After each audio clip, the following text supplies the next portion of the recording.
Welcome to a Planet Doug behind the scenes story for Saturday, January 10th, 2026. And I normally put a behind the scenes podcast, behind the scenes story over on the Planet Doug behind the scenes channel. I have a whole separate channel where I sit down in front of the camera here in glorious Planet Doug studio and tell long-winded stories about everything. But this one is kind of also doing double duty as an announcement, I guess, that I'm back in Malaysia. In fact, January 10th is the day that my Indonesian visa expired. So that was the last day I could be in the country.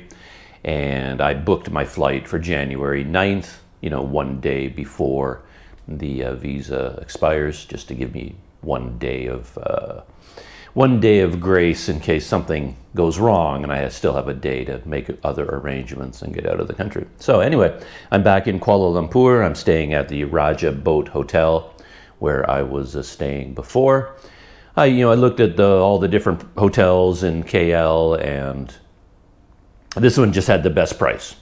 And I like the place. It's cozy, it's friendly, it's local. Right in the heart of Chow Kit. Not the greatest location in terms of transportation because your main way to get out of here is the monorail. So the monorail slows you down before you can get into the MRT where things go a bit faster. But small price to pay for the lower price. Though it does hurt financially to be back, I must say. That's one of the great things about Sumatra for lowly backpacker such as myself. Just lower prices. So I was really sad to leave the lower prices of Banda Aceh behind, food and accommodation and everything basically. So this room at the Raja Boat is like one of the cheapest I can find in KL, and yet it's more than double the cost of my place in Banda Aceh, and it's probably half as good. So it's sort of like, so good. If I just turned around and went back to Banda Aceh, food would be way, way cheaper, and then my hotels would be less than half the price and be twice as good. That's just the way international economics work, right? Because of the exchange rate, basically. So yeah, I was sad to leave that behind. But I'm also very glad to be back in Malaysia, back in Kuala Lumpur. So yeah, I just wanted to make that announcement that I'm back, and I wanted to tell the story. I didn't shoot any video of the flight. That's the main reason I'm doing this. If I shot video of going to the airport and flying here, that would be my announcement. But I didn't want to go to all that trouble just to film going to another airport and flying, and then spending a day and a half editing that video. This is going to be done over my morning coffee, and then I'll edit it and upload it today. So it's going to be a much faster process.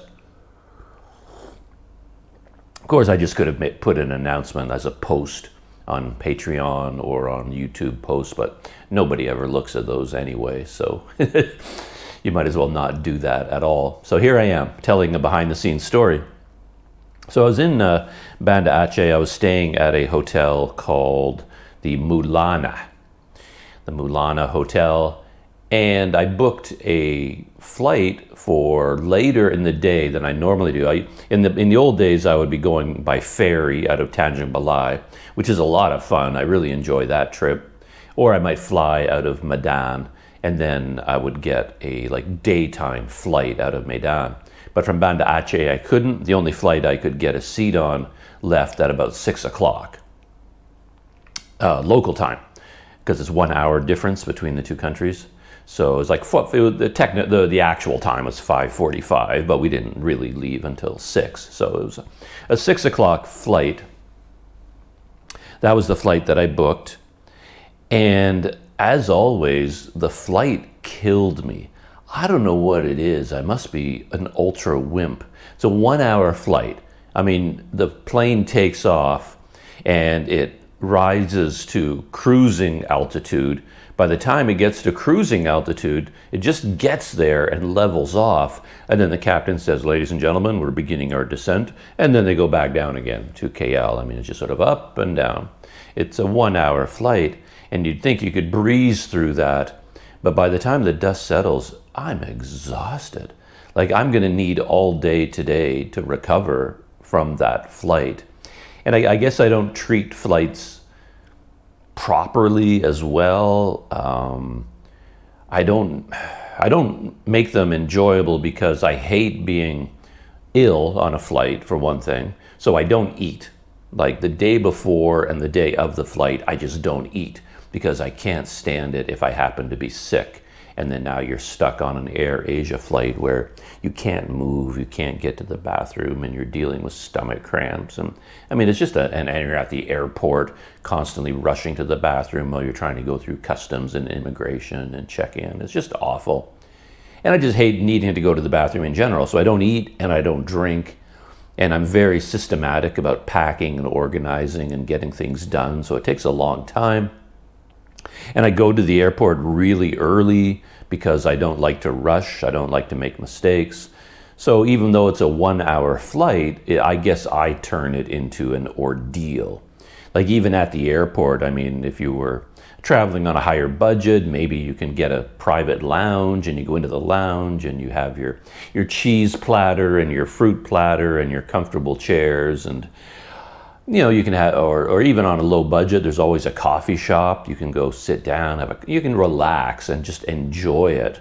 But I never do that because I don't want to drink coffee, because that just means I'll have to go to the bathroom all the time.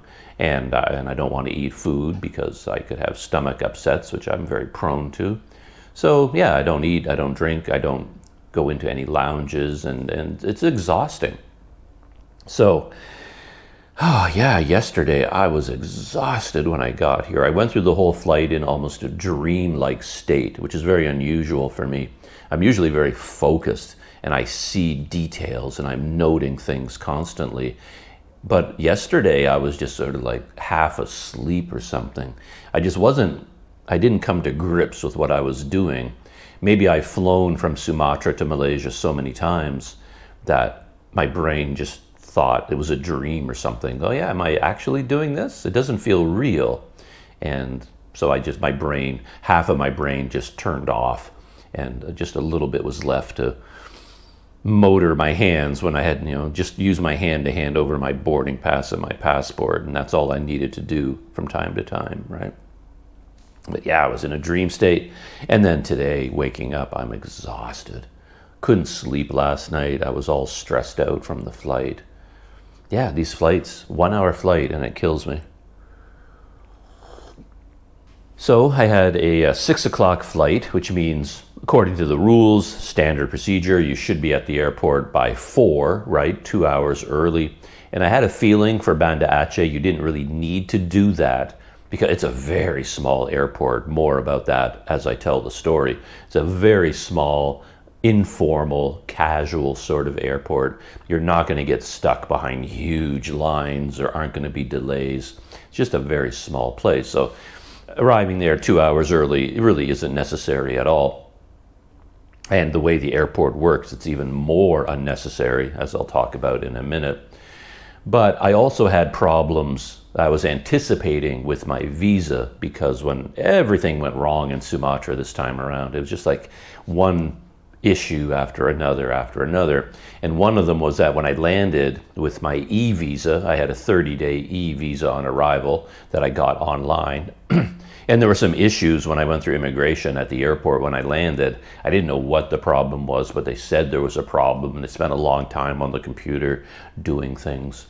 And then the result was that when I landed and left the airport and went to my hotel, I was never registered as arriving in the country. So since I got my e-visa online, I have an online account. And then when you have that e-visa online, you can extend it online. So when it came time for me to extend it, I went to my online account, and there's like a little button at the end. You draw up your list of visas, and then you click on the action button and extend. I'm going to extend it, and then you do it. But my visa wasn't there. It was like it didn't exist as far as extension was concerned. And the basic idea was that I had used the visa to enter the country, but the computers hadn't registered it. So as far as the computers were concerned, the visa hadn't even been used yet. I hadn't cashed it in. I had not gone through immigration and had myself stamped into the country. So they were still waiting for me to arrive. And until I arrived, they couldn't give me an extension because the visa had never been used. So I had no choice. I had to go into immigration in Banda Aceh, and I may have told this whole story in a behind-the-scenes video. I'm not sure. I didn't take any video of the experience. Maybe I should have, but it was so insane. I don't want to go over it all again. But there were so many problems at immigration. They didn't seem to have any idea what they were doing. Nothing they told me made any sense at all. And then in the end, I had to. According to what they told me, they said what I needed to do to fix the problem was reapply for a brand new visa.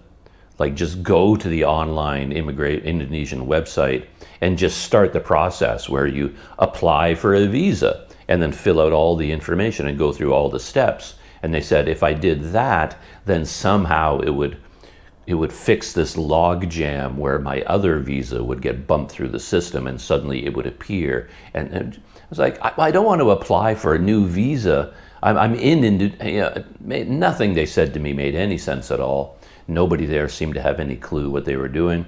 And in general, I think Banda Aceh is 10 years behind the rest of the country. All their systems were the old systems.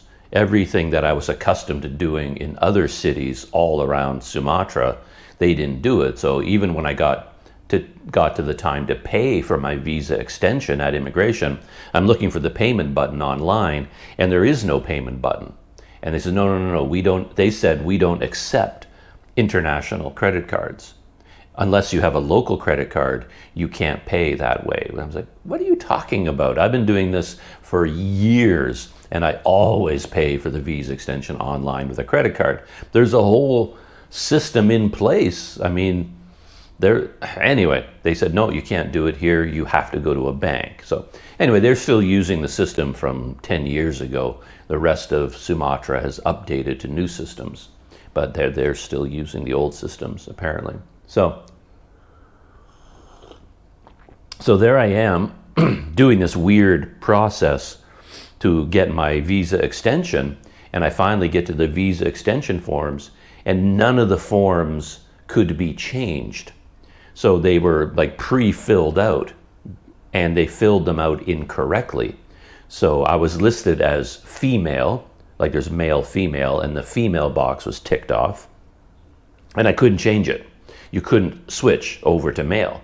And my passport number was correct, but my passport expiry date and like the validity period, all the numbers were wrong. So according to the dates in my application, my passport was already expired. It didn't have any of the correct dates, and I couldn't change them. There's nothing you could do. Like the forms were grayed out, and I called over the people from immigration and said, I'm a man, I'm not a woman, so that's going to cause trouble, right? And my passport has the expiry date where it's already expired, and none of this information is correct. And they said, it doesn't matter, just do it anyway. And they said, we'll fix it later, kind of thing. And then when I got my visa extension by email, it hadn't been fixed. So all the information in my visa extension was wrong. And I thought, well, that's going to cause trouble when I get to the airport. So yesterday in Banda Aceh, I went to the airport early, anticipating that when I got to immigration, there's going to be chaos. They're going to go, Mrs. Douglas John Nienhuis, your passport's already expired. And I give them my new passport, and they, this doesn't match. And, I was anticipating a lot of trouble. So I still went there early, even though I didn't think I needed to. And I took a grab car, which is unusual for me. I didn't really know of any other reliable way of getting to that airport. There's no train systems, there's no subway systems in Banda Aceh. It's a very small, very local kind of city. It is kind of a big city, but it feels like a giant village in many, many ways. So, and there is a city bus that goes out to the airport, and I planned on testing it in advance. I was going to do an entire day where I just take the bus out to the airport to make sure that it gets there, and then I can rely on that for when I leave the country. But I never got around to doing that, and in the spirit of keeping things as easy as possible, I thought, well, let's just take a grab like a normal human being. And when you think about it, it makes a lot of sense. It really isn't that expensive. And while I was in Banda Aceh, I was doing a lot of experimenting with e-wallets. So it was fun for me to like book a Grab and then try to pay for it with Touch and Go or GoPay, something like that. And then I became a little bit of a master of it. Towards the end, I even ordered food delivered to my hotel through Gojek, which I never, ever, ever did in the past. That seemed like something, millionaires and billionaires would do, room service and having food delivered to your hotel. It just didn't seem like something you would do on Planet Doug. So I never did it. But then while I was in Banda Aceh, I had a lot of trouble with food for some reason. I got really sick to my stomach. The food I could find in my neighborhood, my main neighborhood that I moved to, just all the restaurants were just uncomfortable and the food was bad. I tried and I tried and I tried to get a rhythm going where I could find a couple of restaurants that I could rely on, get a good meal. But every time I would go out, the place would be closed. They wouldn't have any food. They didn't have the food I wanted. The food I got would be awful. I don't know, nothing really clicked while I was there. And then towards the end, I had a little bit of money still in my GoPay e-wallet that was just sitting there. And then it started with a friend of mine from India and a YouTube subscriber ordered some kebabs to be delivered to me. I was in my hotel in Banda Aceh, and this Planet Doug supporter sent me a message and says, "Oh, are you at the hotel?" And I'm like, "Yeah, I'm there." "Oh, I sent some food for you, so enjoy a nice lunch." And he sent me these kebabs, and they were incredible. I've been suffering through all of this terrible food, and I'm not a gourmet, obviously. And if I say food was bad, it was bad. I mean, I would get like a thing of rice, and you got to go at it with a hammer and a chisel. It was just like a dried hunk of crunchy rice. And I'm like, what? This isn't... It was just awful. Everything was awful. I must have gone to the wrong restaurants, but I couldn't find any good restaurants. Anyway, he sent me these kebabs, and they were like, wow, big, like wraps. Not like kebab on a stick, but like an actual wrap, stuffed with meat and veggies and sauce and cheese and egg. And I was just like, oh, they were so good. So a couple of days later, I was hungry. I didn't want to go out and fight with Banda Aceh again. So I opened up Gojek, and I thought, well, where did he order those kebabs from? I think he used Grab Food or whatever it was, but I wanted to use Gojek. And then I found the name of the store, the restaurant where he ordered those kebabs. And I ordered them myself, and it was paid for through GoPay automatically. And this was the amazing thing. Planet Doug tangent alert here. I'm going off on a major tangent.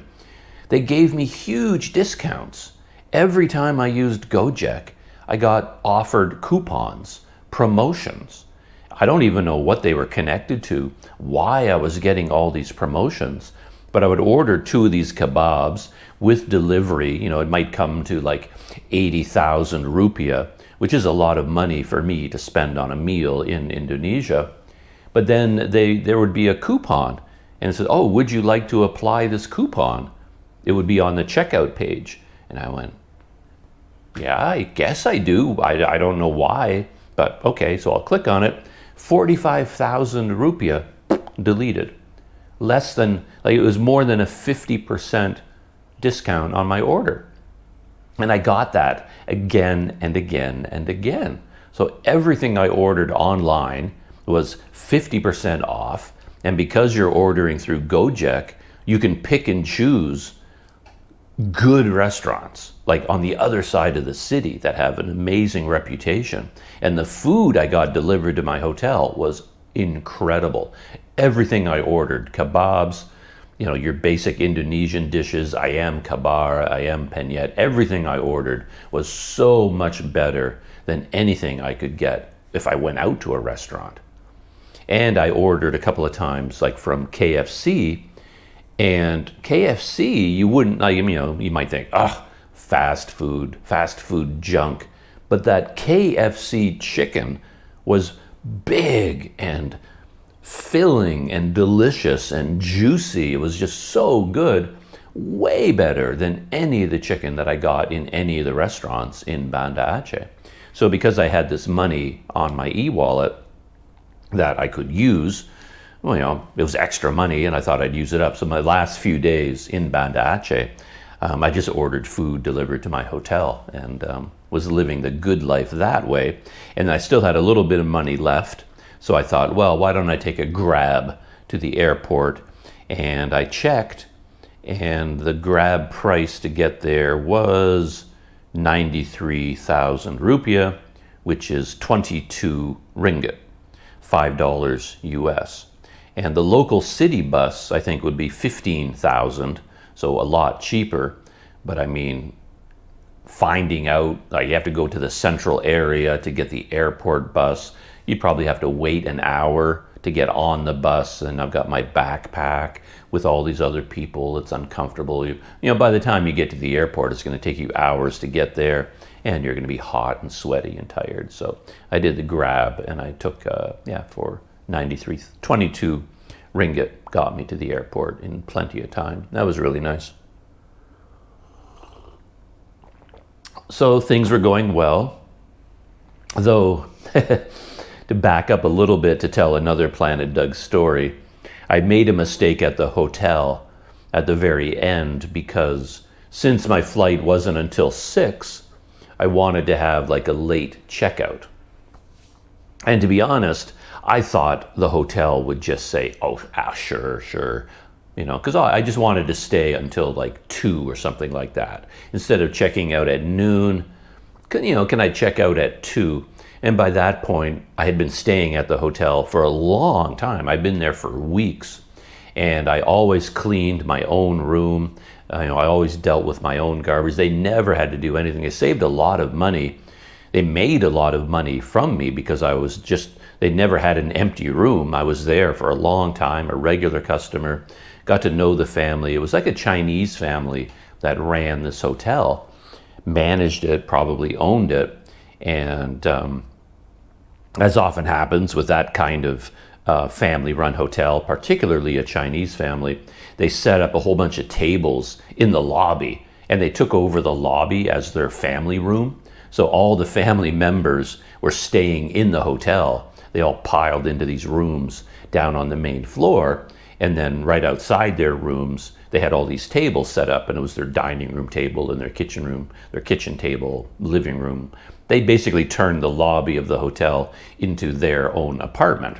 So as you go in and out, you're basically going through their house. They're all sitting around the table, having breakfast, having lunch, having dinner, kids doing their homework, running around, screaming, yelling, which was not the most comfortable for me. I don't like going through someone's private area. If you're in a hotel, you really want a private setting. That's one thing you're paying for, that nobody's constantly monitoring everything you do. But basically, I had to go past the whole family every time I went in and out. So anyway, I got to know them. We're chatting. We're on a friendly basis. And then I thought, okay, by the time it comes to, I did them so many favors.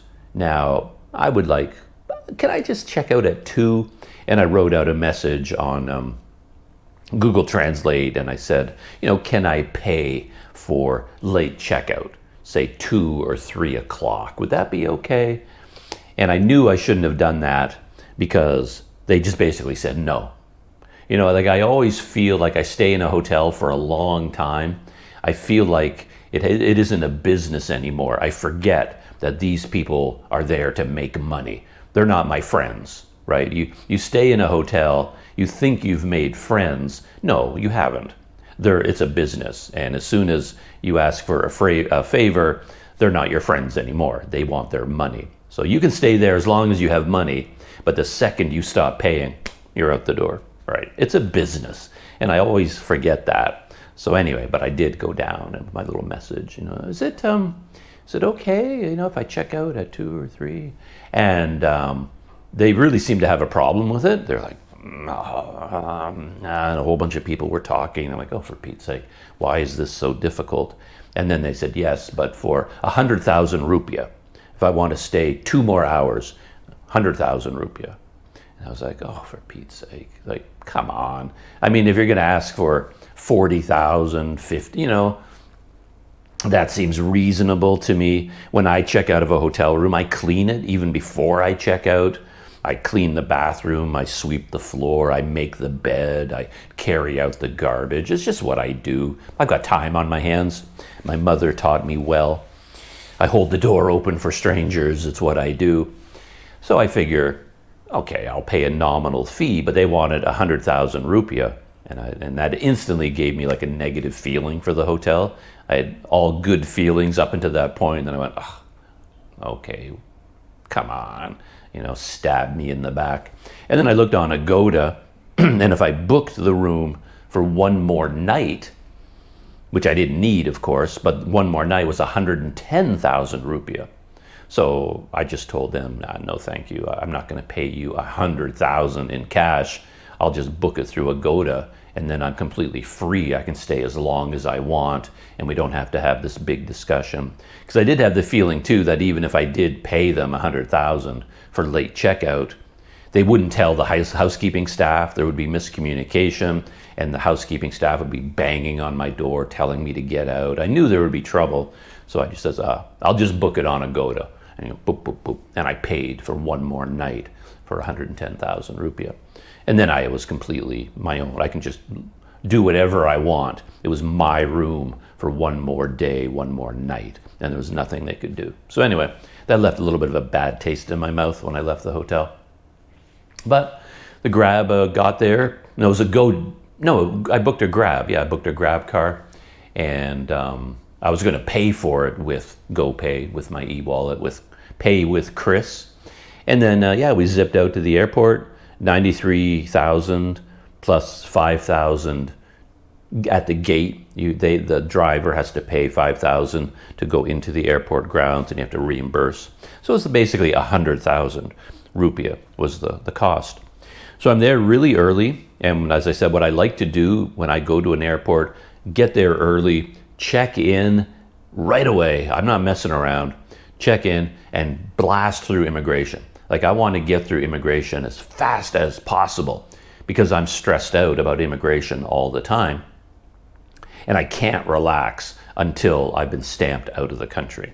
Then I can relax. So what I like to do is go through immigration, first thing, as fast as I can, go through immigration, then I can relax. And now I'm in the departure lounge, and I can go get a cup of coffee if I have enough time, get a meal, relax, find my departure gate, make sure I know where it is, make sure I've got everything under control. And then I'll spend 2 hours in the departure area.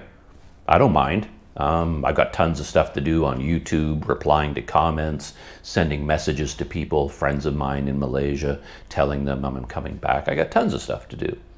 So that's what I normally do. I get to the airport in Banda Aceh, and they have a system there where they don't let you do that. I guess because it's such a small airport, they only open immigration per flight. And there's an immigration desk on the way to your departure gate. Like, you don't go into international departures.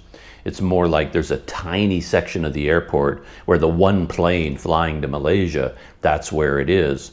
And then, so anyway, I checked in, no problem, dropped off my backpack, and then I went up the escalator to the, following the international departures area. And I get up to the top, and right at the top of the escalator, there's like a couple hundred people just there. All the chairs are occupied, crowded, and then nobody's moving. And I walk all the way to the end of all this crowd of people, and there's a ribbon barrier, and that's it. You can't go to immigration. You're blocked at that point. That's as far as you can go, and that's where you end. If you get to the airport 2 hours early, that's where you're hanging out for 2 hours. There's nowhere else to go. It's like, oh, come on, right? And then once they start processing people, everybody jumped up, got into this big line. I happened to be away at the time, so of course by the time I got back, I was at the back of the line, and they had to send everybody through document check and bag weighing. And I'm really nervous the whole time because, like, documents, the flight is leaving soon, and I haven't even gone through immigration yet. And now I'm at the back of this huge lineup, and they're checking everybody's passports, all their papers, weighing every bag. And of course, the Indonesians were traveling with these huge, heavy bags. They were all overweight, and they had to deal with that, leave the line, go deal with stuff, pay extra, come back, open bags, move luggage around from one person to another so that everybody gets under the 7-kilogram limit. It was just taking a long, long time. And the clock is ticking. And I'm like, have I missed, did I somehow go past immigration? It feels like we're getting ready to board the flight. This was the departure gate. And I'm like, well, where is immigration? I was getting very, very nervous. But there's nowhere else to go. I couldn't, I just had to assume that immigration was after this point. So I thought, okay, I'll just stay in this lineup, moving very, very, very slowly. They weighed my knapsack and checked my passport and my ticket. And so then we went through. Then we got to immigration. And immigration was right at the departure gate. So anyway, and the plane was leaving soon. It was scheduled to leave at 5:45, and I got there at about 5:15, I think. So I hadn't even gone through immigration, and it was right at boarding time. We were just about to board the plane, and I hadn't gone through immigration yet. I thought, oh man, this is going to be bad. But turned out it was fine. I don't know what happened. I had my visa extension document open on my phone if they asked for it. I didn't print it out. I couldn't find anywhere in Banda Aceh to print anything, so I had no paper documents. But first I just handed over my passport and my boarding pass, and then the woman, the immigration officer, did something with my passport and then stamp. There you go. So everything worked out. Mrs. Douglas, with an expired passport, everything in my visa extension, all the information was wrong, but it didn't matter in the end. And I was stamped out of the country without any issues at all. One problem I had, I got a brand new passport last time I was here in Malaysia, not because my passport expired, but because all the pages were full. And on this one trip to Sumatra, they used up 3 pages in my passport.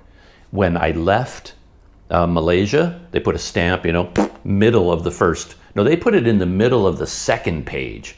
They even skipped the first page, bang in the middle. So it's a whole page used up just to exit Malaysia.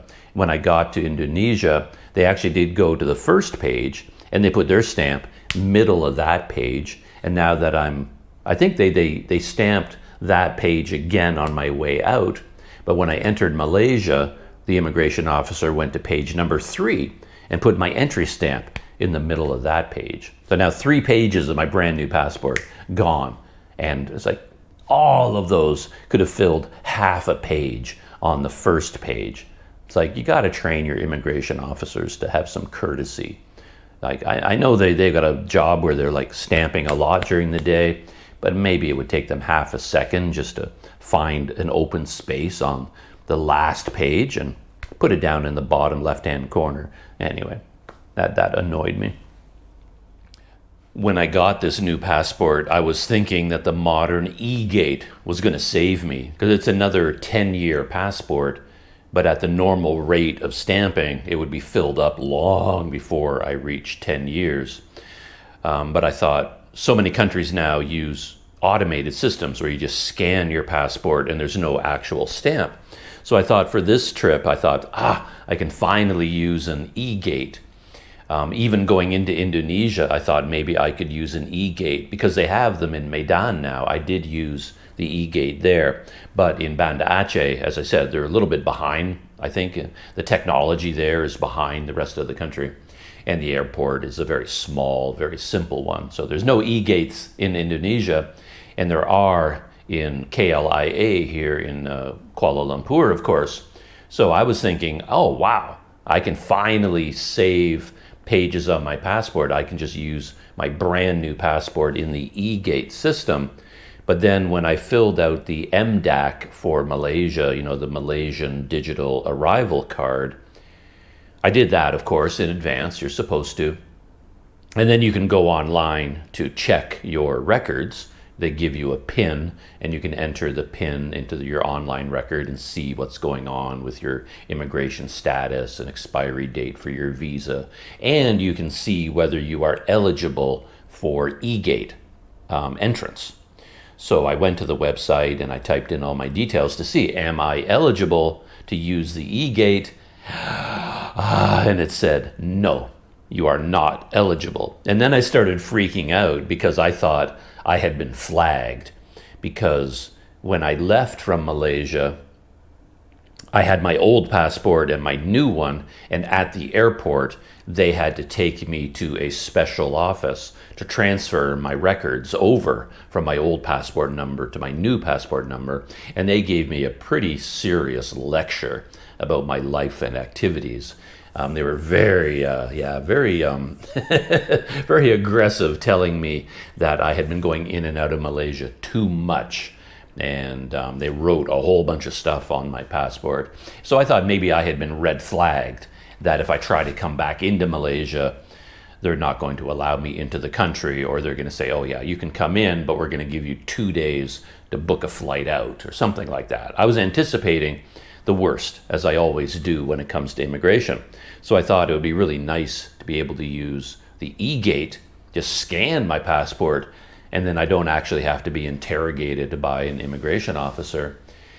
But then when I got the message, you are not eligible, I thought, my account had been flagged and they're going to want to talk to me when I land. So I did do some research into that. I turned to my AI best friends and just asked them about this. I said, okay, I got this notice about I am not eligible for e-gate usage. Well, what would be the main reason for this? And then the AIs put my mind at rest, because they did tell me that in most of these systems, because you have a new passport number, because of the way this computer works and it talks to this computer or it doesn't talk to that one, you have to enter the country once on your new passport so that they can take your picture and your fingerprints. They have to do biometrics one time on your new passport, and then after that, then you can use the e-gate. But the first time you enter the country and you've never entered that country before using that passport, then they have to do it manually. That's why they told you that. It's nothing bad. You haven't been flagged or anything. So I thought, whew, okay, thank you. But I was still thinking maybe the AI and online sources were wrong. But anyway, I was not able to use e-gate, as it turned out. And as I said, the officer did put a stamp in my passport on page 3. And there was no questions at all. I had no trouble getting into Malaysia. Immigration was smooth. The airport was empty. There was nobody in line practically. And then the guy just took my passport, had to take my picture. No fingerprints this time. Every time I've gone in and out of Malaysia, you have to do the fingerprint scanning. This time they didn't need it. So I didn't have to do that, but he took my picture. He asked, how long are you planning on staying? And then he just, 90 days. So everything worked out well. Going back to Banda Aceh, I got through immigration just as easily. And then right after immigration, it's like, a beautiful departure lounge. Huge. It was like a big open area with lots of windows, comfortable chairs. There was a really nice coffee shop. There was bathrooms, tons of room, really nicely organized. That's where, I got to the airport, 2 hours early. That's where I wanted to spend my 2 hours, relaxing in the departure lounge right where my plane is. But the way their airport works, you can't do that. They hold you back until just before the plane boards, and then you go through immigration, and then you pretty much just walk onto the plane. So I never got to enjoy that amazing departure lounge, which was so sad. Had I gotten into that lounge earlier, I probably would have had a cup of coffee, because then you're right at the gate to board the plane, and the coffee smelled good. There was like a little food stall there, and the coffee was like, aroma was wafting out of it. I was like one of those cartoon characters. I practically floated off my feet and started drifting towards this aroma of coffee. And they had a Chris sign, like the QR code sign. They had it there. And I got so excited, because I could use my GoPay e-wallet or Touch and Go and, beep, and get a nice cup of coffee. And because I was right in the departure area, I could wait until the exact minute of boarding and then just dash into the bathroom there, take care of nature, and then just pop onto the plane. And then I have, an hour and a half sitting on the plane. Could have worked out perfectly, but the way their airport works, they have this beautiful departure lounge, but you don't really get to enjoy it because there's no time left by the time you go through immigration. Anyway, I got on the plane. No big adventures on the plane that I can think of. My seatmates were very happy to see me. I took a window seat. I booked it in advance, so I like to sit at the window for a short flight, so I can look out the window and see the takeoff and the landing. And then an Indonesian mother and her daughter sat beside me, and the daughter was sort of in the middle seat. And then, to my surprise, they were like delighted to have me there, to be sitting with this foreigner. It's just like I got the impression that perhaps for the teenage daughter, this might have been her first international flight. There's a lot of excitement about everything going on. And I kind of picked up on this idea. And for her first international flight, there she was, sitting beside an international person. And she was quite excited. And she got her mother to take a selfie. She didn't actually tell me to pose for the selfie, but she wanted to make sure I was in the photo. So she got her mother, and then they're kind of giggling, and they wanted me in the picture, like, look, I'm sitting with a boule. So that was kind of cool. And when I was in the airport, I had 30,000 rupiah left over in cash, which is like $2, I think, less than $2 US. And I found a little shop there where I could spend my 30,000 rupiah, and I got 3 bags of really nice throat lozenges. So that'll be good for YouTube. So yeah, I left the country with 0 rupiah, though I made sure I wanted to have Indonesian rupiah still in my Indonesian e-wallet, because I do want to test it here in Kuala Lumpur. I tested Touch and Go in Sumatra, of course. That was a big part of what I was doing there. And Touch and Go worked beautifully in Indonesia. Banda Aceh, as I said, is not technologically advanced. So not many businesses, normal businesses on the street, very few of them would accept e-wallets. But the ones that did, most of them, Touch and Go would work fine. So that was cool. And then I tested the Indonesian e-wallet, GoPay, in Indonesia. That worked fine. But now I have 200,000 rupiah in my GoPay e-wallet left over, and I'm going to use that here in Kuala Lumpur, maybe tomorrow when I'm feeling I got my energy back, and I'm going to go out and try to scan Do It Now QR codes here in Kuala Lumpur. Go back to some of my normal places where I would normally use Touch and Go, and try to use GoPay and just see how it works. So that I'm really excited about that.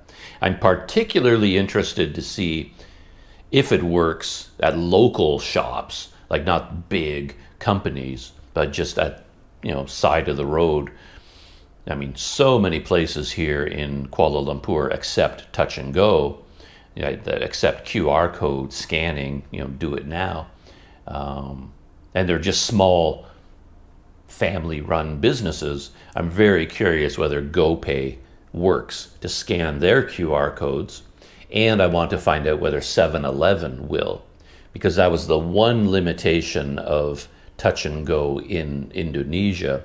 I could use touch and go to scan QR codes, the KRIS codes, no problem.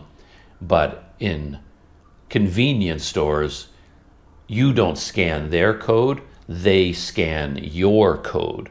And then when I displayed a touch and go QR code to them and they scan it, it wouldn't work. You had to have an Indonesian e-wallet if you wanted to go to Indomaret or Alphamart, stores like that.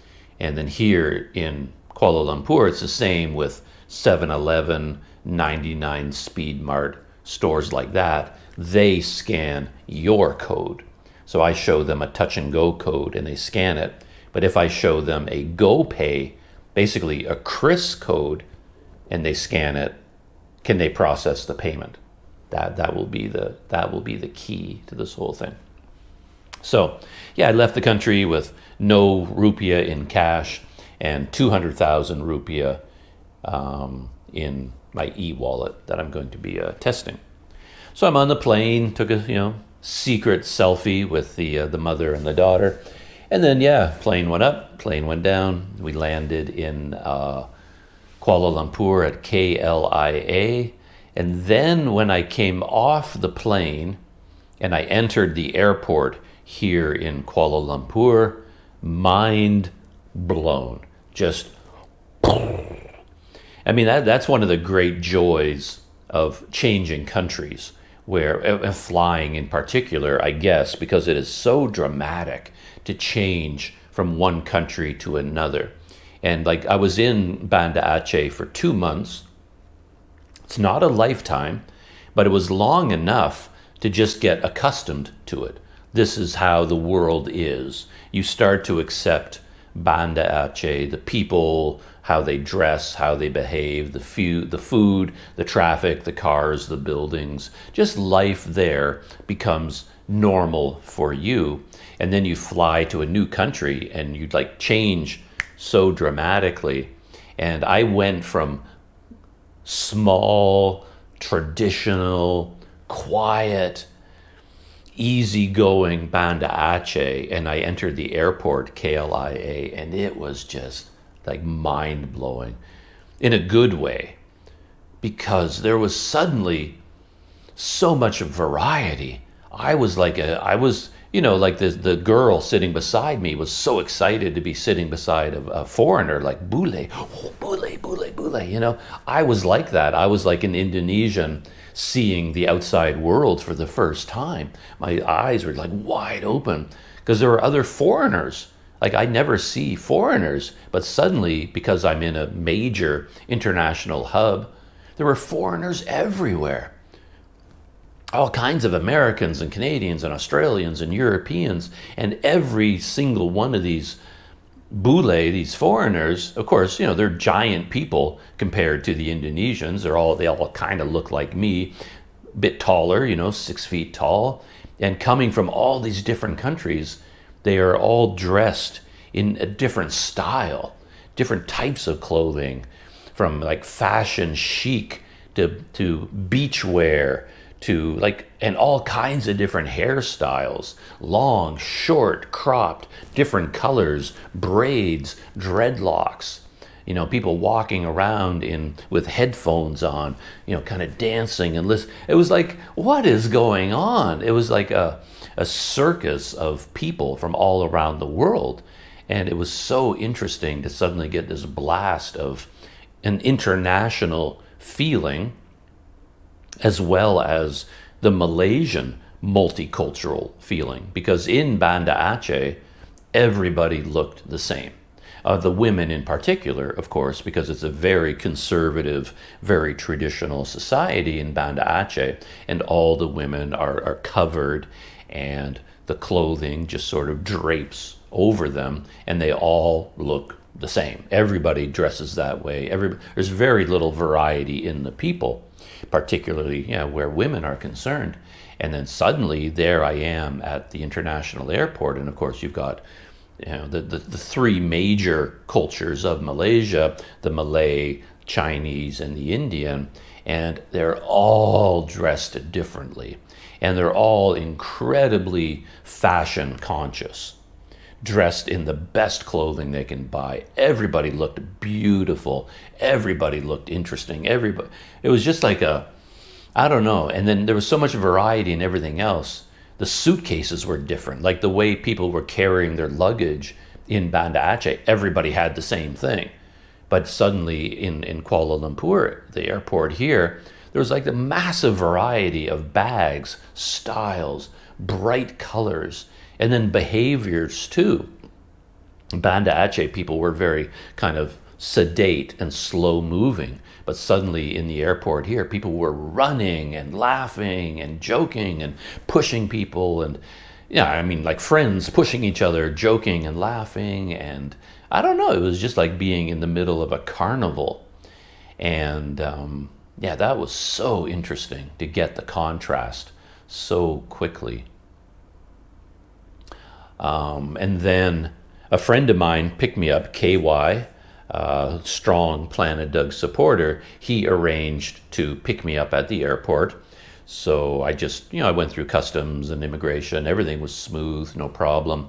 I made sure that I had data. My Malaysian SIM card was still valid. And because I had e-wallet technology, I was able to buy a data package for my Malaysian SIM card while I was still in Indonesia. So I knew that as soon as I hit the airport, I could connect. Because I need to do that to communicate with KY, because he's going to be driving up to the airport and he needs to know where I am. I need to know where he is so we can connect, and then he can pick me up. So I had all that arranged in advance. And I go through the airport, and I'm going through the airport shopping mall, and my culture, I don't like to call it culture shock, because culture shock for me has a very technical meaning. It has a very narrow definition. Everybody uses culture shock now just to describe what I'm talking about, like landing in a new country and going, whoa, everything is so different here. That's not technically culture shock, but everybody uses it that way. But what I was experiencing was just surprise and delight at everything being so different. And then in Banda Aceh, there was really nothing. I mean, there's one shopping mall, but the shopping mall had very, very little in it. There's a big supermarket, a couple of cell phone stores, a KFC. That's about it. And now the airport in Kuala Lumpur, I mean, it's basically a massive shopping mall, and I'm pushing my luggage cart through the mall, just going, whoa, whoa, whoa, whoa, look, there were stores everywhere, and then restaurants, so much food. As I said, I really struggled in Banda Aceh for some reason. I just couldn't get into a rhythm with the restaurants and the food there. And then suddenly it was like, oh, look at that. Oh, like variety, right? What kind of food do you want? International, Malay, Chinese, Indian, the fast food. It was just everywhere. And I'm going through the airport. And it's like, whoa, whoa, whoa, whoa, whoa. Look at that. Look at that. I'm like someone just brought me from the jungle where I've been living in a little thatch hut my entire life. And I'd never seen a shopping mall before. That's how it felt to me. And then I meet up with KY. The airport was pretty busy, but we had WhatsApp technology. I could track his progress, like location sharing. He could see where I was. We managed to communicate pretty well. We've done this in the past where KY picked me up, so we're pretty organized about it. And KY drove up, threw my backpack in the back seat, hopped in the car. And then we're driving into Kuala Lumpur, and I'm having the same reaction, because of the super highways of Kuala Lumpur. I hadn't seen anything like that for 2 months, which again doesn't seem like a long time, but it was long enough that I mentally, emotionally, and logically, I guess, adjusted to Banda Aceh, that's normal. That's how the world is. And suddenly we're on the major highway systems going in and out of KL, and the towers everywhere. I always call Kuala Lumpur the land of giants because of the skyscrapers that are everywhere. And we're going down this huge highway system, and even the variety of cars, of vehicles. Like, I'm at the airport, I had to wait maybe 20 minutes, 25 minutes before KY, because it was really, really busy. He was sort of stuck in the traffic coming in. And I got to look at all the vehicles coming in, picking up people, and they struck me as so wealthy. Everyone around me, I mean, to my limited experience, everybody looked like a millionaire to me. Like, all the Malaysian people were dressed so nicely in such nice clothes with nice luggage. And then this gorgeous, like this huge white giant SUV van. It's one of those ones with a huge blunt. I think they're really ugly, but they look luxurious. Would drive up, and of course they just push a button and the door slides open and everybody gets in, and then closes, and then just gorgeous, beautiful, brand new, shiny vehicles everywhere of different types. Just, it was amazing. Just the amount of wealth that I was seeing around me. These were just normal people picking up their friends and family at the airport. Yet to my eyes, they all looked like billionaires because of the way they dressed, the nice look they had, and the incredible brand new cars that everybody was driving, and the minivans. Just seemed to be luxury everywhere. And then we're going down the super highway with these condominium towers. We get into downtown, of course, and we've got the giant skyscrapers everywhere. It was such a weird feeling to me. And then we got into like downtown KL, like even in the Chow Kit area, and there was life everywhere. KY and I stopped at his favorite satay place. He treated me to a really nice welcome back to Malaysia meal, and it was so good. Again, like I said, I really struggled with the food in Banda Aceh for some reason. I'm sure they had good food there, but I could not find it. I struggled. But anyway, KY, he knows places, and we went to this place before. They make this amazing satay. You get the big spread, 5 sticks of chicken, 5 sticks of beef with the peanut sauce, and then the onions and the compressed rice, and I got beef fried rice with fried eggs, and a really nice big cup of iced tea, milky flavored tea of some. It was all so good. So we stopped at this place, and to get to this place, this was pretty late at night by now. We're talking about 10 p.m. or something like that, and we're driving down this road. He turned off the major highway onto a local street, and there were open air eateries everywhere, and they were all making amazing looking food, and they were jammed with people. Like late at night, it was a Friday night, of course, and just everyone everywhere, just enjoying life with their family and friends, eating all this good food. Every single place was packed. We had trouble finding parking. And then we sat down amongst all these people, everybody's having good food. And then I'm a very slow eater.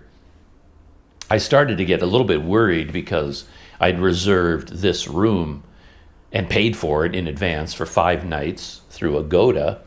So I had a reservation, but I'm always worried. I don't like to arrive late because I'm thinking that they're going to go, it's midnight. Mrs. Doug still hasn't arrived, so we're going to give away his room. I keep thinking my room isn't going to be available. I like to get there early, but anyway, we stopped for a long leisurely meal, and then I was worried about the hotel room being available. But anyway, yeah, I was eating really, really slowly. I tried to eat faster, but I just couldn't. And I'd ordered so much food. I was so hungry. And yeah, it took a long time to finish that meal. I think even KY, he kept telling me, no, take your time, relax. But I had the feeling he was like, oh, come on. I mean, we can't stay here until 2 a.m, Doug. Eat, eat the feast. But anyway, I ate as fast as I could. We got on the road, drove into the skyscrapers of downtown, and then in Chow Kit. Now we're getting around midnight, and we passed through these streets. There was a Zeus Coffee, and then right around the Zeus Coffee, there was like roadside restaurants everywhere. They were jammed with people. They were all full of people just enjoying life, sitting outside, having a good meal, good drinks with friends. And I'm looking out the window like, what is going on? Like, I hadn't seen an atmosphere like that for such a long time. And it's like, oh, look at that food. Oh, look at that food. I gotta come here. Gotta go there. Yeah, it was really quite an experience. Yeah. Arrived at the hotel. My arrival didn't work out the way I planned because I'd stayed here in the past and I thought I knew all the desk clerks. And they all know me. We're quite friendly, and we chat every time I go in and out. They're really nice guys. And I was looking forward to sort of a welcome home atmosphere, like Douglas, hey, how was Sumatra, chat. But it was a different guy because I guess I'd never gone in and out that late, or I'd never met this guy before. I thought he was brand new. There was just one guy sitting behind the desk, and he was not very friendly. He was like a big guy with a big bushy beard, but a young guy, and he just kind of, just ignored me completely. And I guess, yeah, I mean, it's a low-budget hotel. We're not checking into the Hilton, so I really should adjust to my expectations, but I'm very much a customer service guy, and I know how much it affects me. Like if I arrive at a hotel or a restaurant, cafe, and the person behind the counter greets me, just looks up, you don't have to, blast me with a huge Hollywood smile, but just a little smile. Oh, welcome, sir. Welcome to the Hotel Rajabat. Give me anything. Give me eye contact, and that makes a huge difference to me, like how I feel about a hotel. If I walk into the lobby and the hotel clerk looks up at me and greets me and kind of like, oh, what can I do for you? Anything, give me anything. And he just ignored me. He just sort of sat at his computer. He glanced. So it wasn't a very good arrival. And I didn't get the good room either. I guess because I arrived so late. I got what feels like the worst room in the hotel. There's no windows in it at all. It's a little bit older, dirtier, a little bit worn out. But everything works. Air conditioning, Wi-Fi, hot water. Costs more than double my room in Banda Aceh cost, and it's like half the size and not nearly as nice as my room in Banda Aceh. But hey, that's how things work when you come to Malaysia. It's a different economy. The exchange rate works out that compared to the US dollar, things are more expensive here than they are in Indonesia. So, especially for low budget hotels. So I got into my room, unpacked, plugged everything in, settled in. Then I had a heck of a time sleeping. I just couldn't get to sleep. One bad thing with these low budget, I keep calling them low budget, but in a way they're not really low budget anymore. It's like baseline, but even this room has an air conditioner, TV, Wi-Fi, hot water, kettle, and a blow dryer. So it's practically like a luxury hotel for me. But quite often in these rooms, the air conditioner is mounted on the wall directly across from the bed. And no matter what you do, no matter how you adjust it, turn the fan down low, aim the air, the cold air blows right on your face all night long. And then you end up with a dried out throat and nose. And it's hard to sleep with that cold air. And then you turn off the air conditioner. You overheat instantly because there's no windows and there's no fan. And anyway, So I have to adjust to how this air conditioner is blasting, right at me. One traveler's trick that I didn't really think about for a long time. I have trouble sleeping no matter what, and if a room is light, I have trouble sleeping. I need it to be really, really dark. In this room, if you turn off all the lights, it should be utterly black because there are no windows of any kind. But on a modern air conditioner, the LED display, like in a dark room with no other lights, that LED display that tells you the temperature, it's like a spotlight. It's so bright in a dark room, it just like blasts light over the whole room.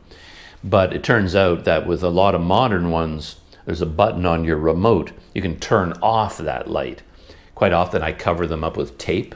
I'll like use Scotch tape or whatever tape I have and put some paper over it to block all the little red lights and the power lights in the room. But with these ones, you can hit the button and turn off the LED light. So there's a Planet Doug travel tip. Look for the LED button on your remote and you can turn that light off and darken the room a little bit. And I think that is the end of my story. I think I covered all the basics, all the events of that trip from Banda Aceh back here to Kuala Lumpur. Yeah, everything went very smoothly. Nothing went wrong. As I said, hopped on the Grab to take me to the airport. Went through immigration in Indonesia without any trouble at all.